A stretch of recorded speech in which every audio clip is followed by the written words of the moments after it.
selama ini dan sampai sekarang ini orang pada kehilangan itu. Mungkin kasih sayang pada keluarga umum wajar, ya kan?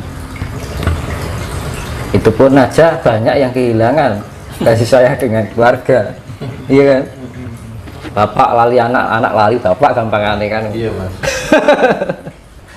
Dulur tegel karo dulure, kan sedulur sama saudara sudah tidak ada kasih sayang. Teman makan teman, anak ya. Dan ini semakin merebak, semakin kesini semakin menjadi-jadi. Makanya saya bilang tadi, ini nanti karena energi cakra semesta ini yang cokro pahilingan itu akan energi semakin besar, ini akan mempengaruhi emosional. Lah, emosional itu kalau kita nggak bisa menjaga diri dengan stabilitas diri kita sendiri, terbawa, akhirnya terhanyut di dalam sifat-sifat keegoan. Akhirnya nyalahke, akhirnya merasa benar, merasa pintar. Nah, ketika kita menyalahkan orang lain, itu sebenarnya kita memukul diri kita sendiri tanpa sengaja. Tapi kalau kita berbuat sama orang lain kebaikan, itu juga ada imbasnya pada diri kita. Makanya hukum cermin itu. Jadi wong uripi kaya wong ilo, kaya orang bercermin gitu. Ketika kita mengeluarkan cahayanya biru, ya kembali ya biru. Kalau kita keluarkan cahayanya merah, yang kembali ya merah. Hidup seperti itu. Makanya dianjurkan untuk kasih.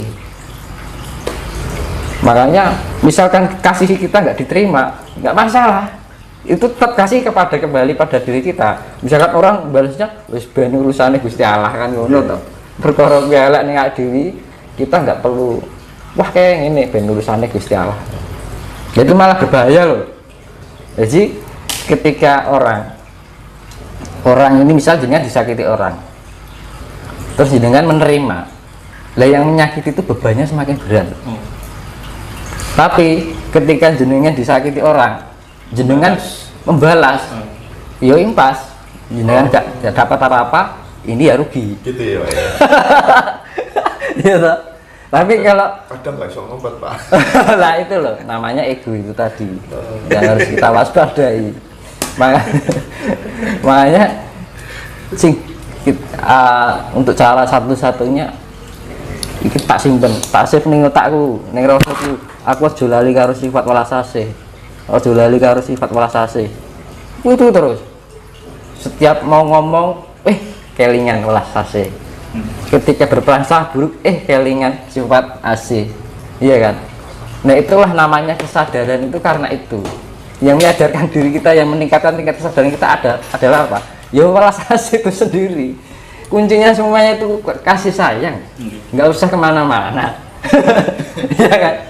Sak kitab itu isinya ya, misalkan satu kitab ini kasih sayang, selesai. Iya. Nggak usah ini ayat ini isinya ini, ayat ini isinya sih, nggak usah. Jadi kasih sayang ayat 2, kasih sayang ayat 3, kasih sayang 1000, ayat 1000 kasih sayang. Udah itu teringat terus.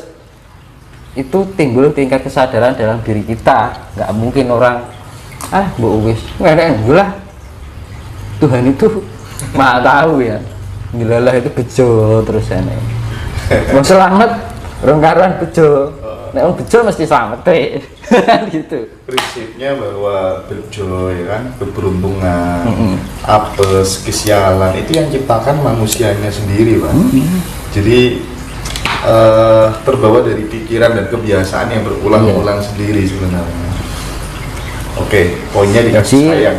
Manusia itu proses, ya kan? Kalau Tuhan itu unproses. Jadi manusia itu berproses. Kalau kita nggak mau berproses, ya wes, kan gitu. Manungso winenang di berbawase sok ana ing astane Gusti. Manusia berhak untuk berusaha. Tuhan yang menentukan. Kan gitu.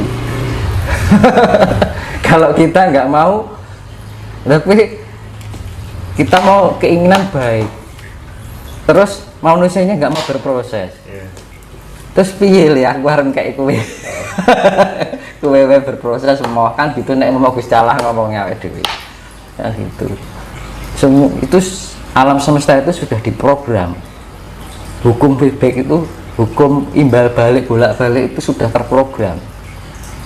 Program alam semesta seperti itu. Hukum cermin, hukum feedback atau imbal balik. Manakala kita memberikan istilahnya tabur tuai, kita yang tabur baik ya kita tuainya baik itu aja. Makanya dia bilang tadi satu kitab ini kitab 1 sampai 1000 isinya welas asih sudah cukup. Nggak perlu ayat ini bacanya ini nggak perlu, tapi terapannya marah bingung kan gitu loh. Iya. Makanya dulu saya pernah di video sebelumnya itu kunci utama adalah welas asih. Soalnya saya mengajarkan pertama itu dari Sang Hyang Wisnu waktu itu di Gunung Lawu yang pertama gear kuncinya menghiji welas asih.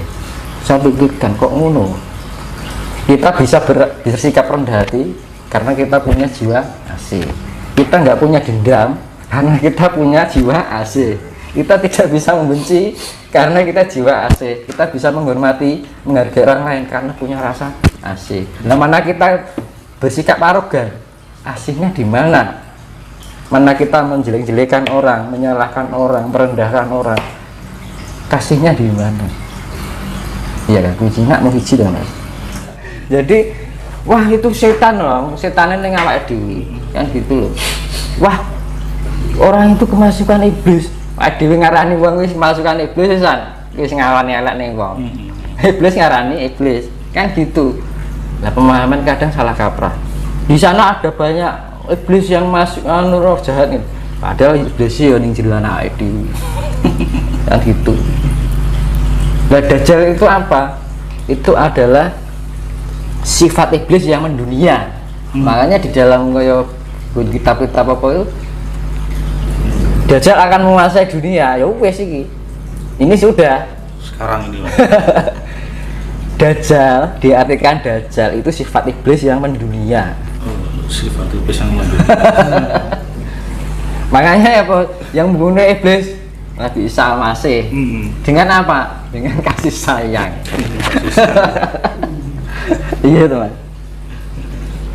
Durga kalau itu loh mas. Yang membunuh apa? Isang Geni sama Antasena dengan gada inten kan gitu. Inten kan keras. Program apapun paling keras intan kan. Gitu.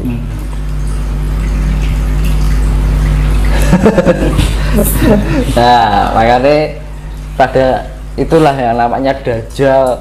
Dajjal itu ya sifat iblis yang mendunia, bukan untuk wujud itu ini ora terus Isa masih turun enggak.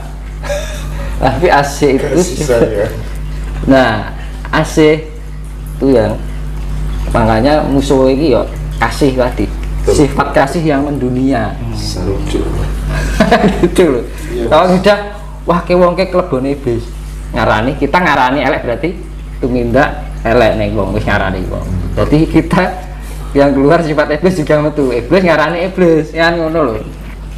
Jadi rasanya lah ke iblis iki sosok wah goro-goro iblis ngomong iblis ning awake dhewe nyalahke iblis mesake sing diarani kan ngono. Wah kan setan. Nah, dhewe bagian golongan setan. Kan gitu. Setan itu kan sifat panas ya, pengaruh suhu panas yang mempengaruhi emosional dan nafsu kita. Jadi segala sesuatu sebenarnya terjadi di dalam. Nah gitu, nggak usah kemana-mana. Iya. Gitu. Makanya tingkatan kuat dan anti kuat, kalau kita memahami partikel malaikat dan iblis, itu kita sudah bisa benar-benar kesejatian mana yang benar yang sejati, mana yang salah yang sejati. Itu karena partikelnya itu paling lembut di bawahnya partikel Tuhan. Partikel Tuhan itu namanya Higgs boson. Kalau bahasa metafisikanya Partikel God. Gitu. Jadi ya saya kembalikan ya tadi pemurnian itu dua macam, yaitu saya simpulkan ya, materi dan non materi. Non materi tugasnya adalah ya itu tadi Wisanggeni atau Yesus atau Isa Al-Masih, ya kan. Kalau Wisanggeni kan tulisannya Sang Yang Menang, ya kan. Nggih. Kalau ning Nasrani ya putra Allah kan namanya itu podo toh. Terus Antasena titisane Bathara Baruna penguasa laut.